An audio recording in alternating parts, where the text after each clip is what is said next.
সাহাবায়ে কেরাম খুলাফায়ে রাশেদিন এখানে দাঁড়িয়ে ইমামতি করেছেন। আজও মসজিদে নববীর ভেতরে এই দৃশ্য রয়েছে। সুধী মণ্ডলী, এই দৃশ্যগুলো অনেক সাধনা করে আপনাদেরকে আমরা দেখাতে পারলাম বলে আল্লাহর শুকরিয়া আদায় করছি। সকলেরই উচিত মক্কা শরীফে হজ করতে গিয়ে একবার এই দৃশ্যগুলো দেখা।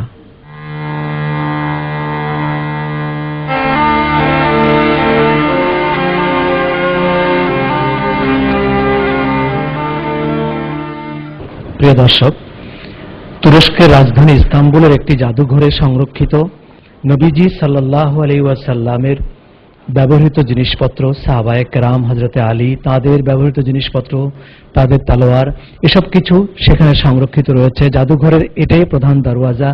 দরওয়াজার উপরে লেখা আছে লা ইলাহা ইল্লাল্লাহু মুহাম্মাদুর রাসূলুল্লাহ। প্রথমে আমরা দেখতে পাচ্ছি হুজুর সাল্লাল্লাহু আলাইহি ওয়াসাল্লামের পবিত্র পা মোবারকের ছাপ, তা মাটিতে অথবা পাথরে এই পায়ের ছাপটি, সেটা চতুর্পাশে তামা দিয়ে মোড়ানো আছে, সুন্দর করে বাক্সের উপরে রাখা আছে।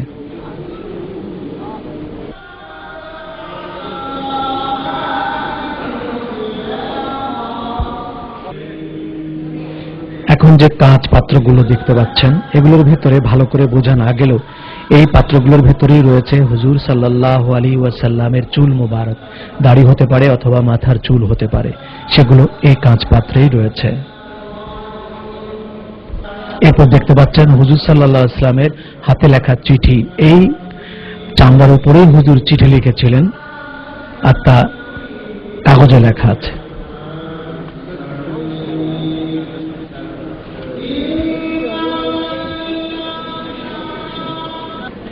মিশরীয় এক খ্রিস্টান বাদশার কাছে এই চিঠি লিখেছিলেন। এখন যেটা দেখতে পাচ্ছেন, এটা হলো হুজুর সাল্লাল্লাহু আলাইহি সাল্লাম যে সিল ব্যবহার করতেন বিভিন্ন চিঠিপত্রে, সেই সিলটি হচ্ছে এটি। এটা এইভাবে বাক্সের ভিতরে রাখা হয়েছে।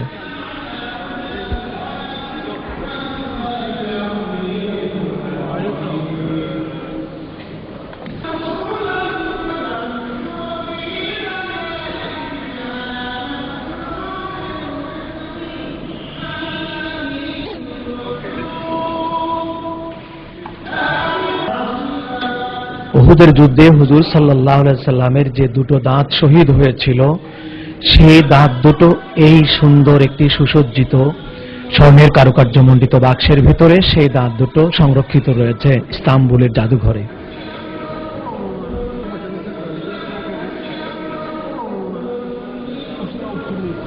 এবার আপনারা দেখতে পাচ্ছেন হুজুর সাল্লাল্লাহু আলাইহি সাল্লাম যে স্যান্ডেল মোবারক ব্যবহার করতেন, সেই স্যান্ডেল মোবারকের দৃশ্য এবার আপনারা দেখতে পাচ্ছেন। এই স্যান্ডেলগুলো হুজুর সাল্লাল্লাহু আলাইহি সাল্লাম ব্যবহার করেছিলেন।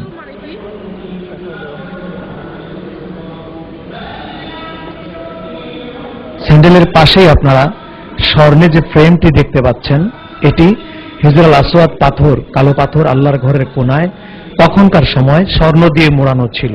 এখন অবশ্য রৌপ্যের, স্বর্ণের আর নয়। এটি সেই ফ্রেমটি রয়েছে, কভারটি রয়েছে এখানে সংরক্ষিত।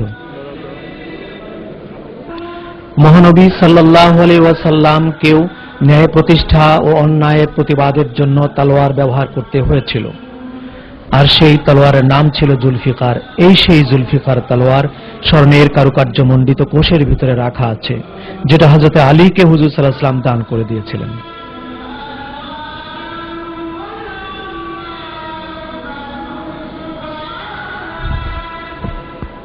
তলোয়ারের নিচেই বাঁকা দেখতে পাবেন, এ দুটো হলো হুজুর সাল্লাল্লাহু আলাইহি ওয়াসাল্লামের ব্যবহার করা ধনুক। এখন আপনারা পাশাপাশি চারটি তলোয়ার দেখবেন। চার খলিফা এই চারটি তলোয়ার ব্যবহার করেছেন। প্রথমে এই বড় তলোয়ারটি হযরত আলীউল মুরতাদা রাদিয়াল্লাহু তাআলা আনহু ব্যবহার করেছেন। তার পাশেই চিকন তলোয়ারটি হযরত উসমান জিন নূরাইন রাদিয়াল্লাহু তাআলা আনহু ব্যবহার করেছিলেন।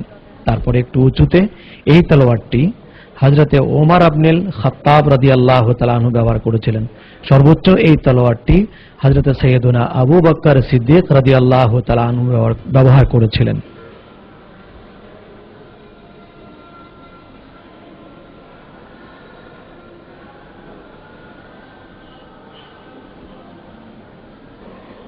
হুজুর সাল্লাল্লাহু আলাইহি ওয়াসাল্লাম এবং খুলাফায়ে রাশিদিনের সময় কাবা ঘরের দরওয়াজা কোনো ধাতব বস্তু দিয়ে ছিল না, এই কাঠের দরওয়াজাটি তখন ছিল।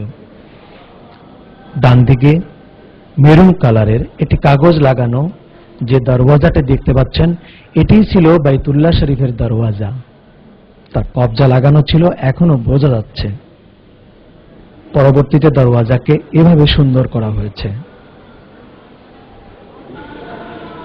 যে তলোয়ারগুলো এখন দেখতে পাচ্ছেন, প্রথমটি জাফরুত তৈয়ার রাদিয়াল্লাহু তাআলা আনহু জঙ্গে মাওতায় ব্যবহার করেছিলেন, তিনি শহীদ হয়েছিলেন জঙ্গে মাওতায়। এরপর হযরত হাসান ও হুসাইন এবং হযরত খালিদ বিন ওয়ালিদ এসব তলোয়ার ব্যবহার করেছিলেন। তলোয়ারগুলো কোষবদ্ধ রয়েছে। এখন আপনারা সবাই নাম শুনেছেন, খালিদ বিন ওয়ালিদ রাদিয়াল্লাহু তাআলা আনহু ইসলামের সবচেয়ে বিখ্যাত সিপাহ সালার ছিলেন। তিনি বহু দেশ তিনি জয় করেছেন, তিনি ব্যবহার করেছেন এই লাল তলোয়ারটি।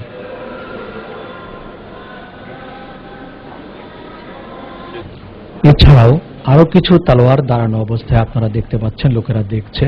এগুলো সাহাবায়ে কেরাম বিভিন্ন সময় বিভিন্ন যুদ্ধে ব্যবহার করেছিলেন, সেসব তলোয়ারও এখানে রয়েছে। এগুলো হচ্ছে যুদ্ধের বিশেষ এক ধরনের পোশাক এবং মাথার হেলমেট। এটাই হচ্ছে হুজুর সাল্লাল্লাহু আলাইহি সাল্লামের ব্যবহার করা পাগড়ি। অবশ্য হুজুর সাল্লাল্লাহু আলাইহি সাল্লাম কয়েক ধরনের পাগড়ি ব্যবহার করতেন, তার মধ্যে এটি হচ্ছে একটি। এই চিঠিটি মুলকে সাবার গভর্নর অর্থাৎ ইয়ামানের গভর্নরের কাছে হুজুর সাল্লাল্লাহু আলাইহি সাল্লাম চামড়ায় লিখেছিলেন। আজ লেখাগুলো খুব স্পষ্ট না থাকলেও বোঝা যাচ্ছে আরবি লেখা রয়েছে এবং সিল রয়েছে।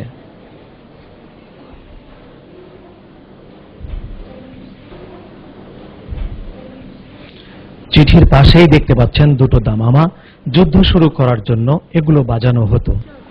সুপ্রিয় দর্শক, আপনারা দেখতে পেলেন তুরস্কের ইস্তাম্বুলে জাদুঘরে হুজুর সাল্লাল্লাহু আলাইহি সাল্লাম এবং সাহাবায়ে কেরামের ব্যবহৃত জিনিসপত্র আপনারা দেখতে পেলেন।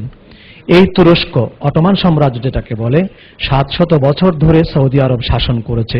সেই সুবাদেই তাদের পক্ষে সম্ভব হয়েছিল এসব দুর্লভ জিনিস সংগ্রহ করে তা হেফাজত করা। আমরা তা দেখতে পেলাম।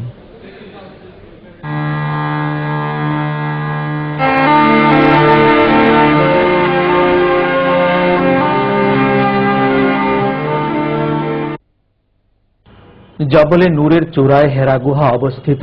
পৃথিবীর শ্রেষ্ঠ নূর যে পাহাড়ে অবতীর্ণ হয়েছে সেই পাহাড়ের নাম জবলে নূর। মসজিদে হারাম থেকে জবলে নূরের দূরত্ব প্রায় 5 কিলোমিটার। সর্বকালের সর্বস্তরের মানুষের জন্য প্রযোজ্য পবিত্র কোরআন শরীফ, যার শাশ্বত মুজিজা চিরন্তন, সেই কোরআন শরীফ সংরক্ষিত লৌহে মাহফুজ থেকে মানব জাতির কল্যাণের জন্য সংবিধান হিসেবে সর্বপ্রথম পৃথিবীতে এই জবলে নূরের চূড়ায় 27 রমজান পবিত্র লাইলাতুল কদরের রাতে অবতীর্ণ হয়। আমরা কথা বলছি সেই পবিত্র জবলে নূরের পাশে দাঁড়িয়ে।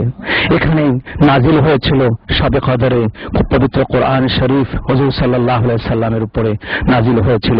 পৃথিবীর সমস্ত মানুষের জীবন বিধান হিসেবে দুনিয়া এবং আখেরাতে দোনো জাহানে মানুষ কি করে কল্যাণ পাবে, কি করে মুক্তি পাবে, কি করে সমৃদ্ধি পাবে, এই সব কিছু পবিত্র কোরআন শরীফে রয়েছে। আমরা সেখানে দাঁড়িয়ে কথা বলছি। জিবরিল আমিন হুজুর সাল্লাল্লাহু আলাইহি সাল্লামকে এই পাহাড়ে চূড়াতে এসে পবিত্র মাহে রমাদানের লাইলাতুল কদর অর্থাৎ কদরের রাতেই এসে বললেন, হে নবী আপনি পড়ুন।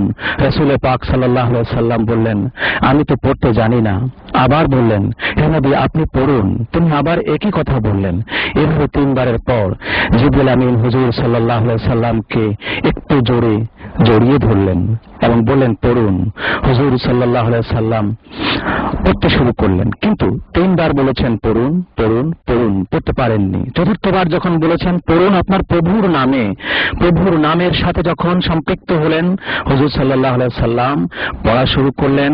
পৃথিবীর আখিরাতের সমস্ত জ্ঞান হুজুর সাল্লাল্লাহু আলাইহি সাল্লামের ভিতরে চলে আসলো। সে কথাই আল্লাহ বলছিলেন, আলাম নাশরাহ লাকা সাদরাক, আপনার হৃদয়কে আমি জ্ঞানের সম্ভার করে দিয়েছি, জ্ঞানের সমুদ্র করে দিয়েছি। সারা পৃথিবীর সমস্ত জ্ঞান আপনার কাছে আছে। সমস্ত পয়গম্বরের জ্ঞান আপনার জ্ঞানের তুলনায় একটি ফোঁটা বিশিষ্ট। বিশ্ব মানবতার মুক্তি ও কল্যাণের উদ্দেশ্যে মহানবী সাল্লাল্লাহু আলাইহি ওয়াসাল্লাম দীর্ঘদিন ধ্যান করেছিলেন জবলে নূরের চূড়ায় এই হেরা গুহাতেই। পাহাড়ের চূড়ায় আরোহণ করতে প্রায় 1 ঘন্টা সময় লাগে। পাহাড়ের চূড়ায় উঠে আবার প্রায় 20 মিটার নিচে নেমে হাতের বামে গুহার দরওয়াজা।